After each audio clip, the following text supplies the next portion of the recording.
going to be a perfect weekend for what this guy does. Now that schools are officially out for the summer in our area, families are getting serious about planning kids' activities. Rick Savelli and his wife Jen founded Wrightsville-Beach Surf Camp 18 years ago. Rick's here now to talk about what's involved in a surfing camp and why your child just might want to try it. Always good to see you, Rick. My son's been through your program, my daughter as well, and I can vouch. It's a good one. There's several around the area, but Rick's and Jen's awesome.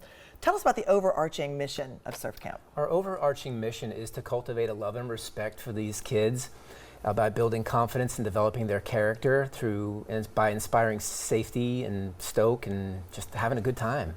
Yeah, well, it's all fun, but you know, there's some kids who might be timid and afraid when they first try this. How does a parent know that their kid is ready for a surf camp? Well, the ocean can be a very intimidating place for anybody of any age, but a kid, as long as they can learn, as long as they know how to swim and they feel enough confidence, then we're ready to have them in our program.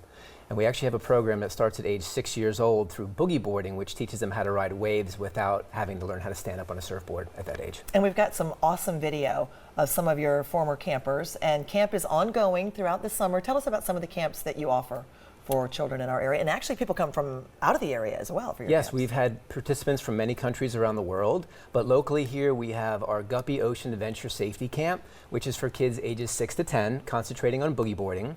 Then that develops into our Grom Ocean Academy, which incorporates 2 days of surfing in that 5-day day camp as well. And then our kids-specific surf camp, which is a morning-based program specifically related to surfing and environmental education. And then we even have overnight camps where we house our participants up on Topsail Island where they can spend an entire week immersed in the surfing culture with us. That's a lot. What are the costs involved with this? It ranges from $75 from a 2-hour public group lesson all the way to a couple $1,000s in one of our advanced camps in Costa Rica.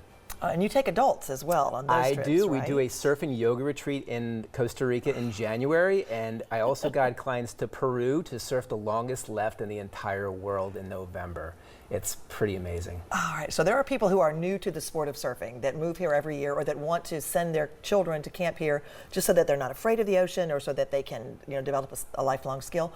What does surfing teach you as a young child that you take into your adulthood? The biggest take home is confidence building. As parents, we want to protect our kids innately. So by doing that, we actually hamper their development. And I've learned that failure is what I learned from the most.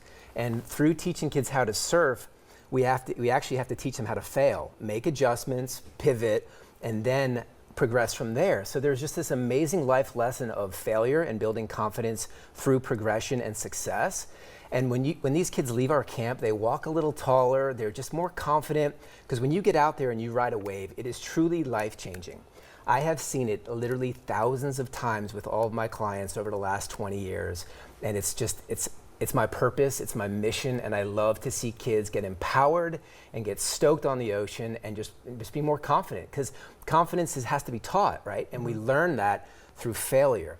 So when you're out there surfing, you're gonna fail. To this day, when I surf, if I'm not wiping out, I'm not surfing. You're not doing it hard. And so what a great metaphor for life. Yes. Like if we're not wiping out in life, we're not living it to its fullest extent. And we're gonna have to let that be the final word. Rick, we could talk about this forever because I love the whole stoke culture that you bring to Good Evening Wilmington. Thanks so much for being with us. Thank you so much for having me. It's been a pleasure. Best of success this summer with the camp.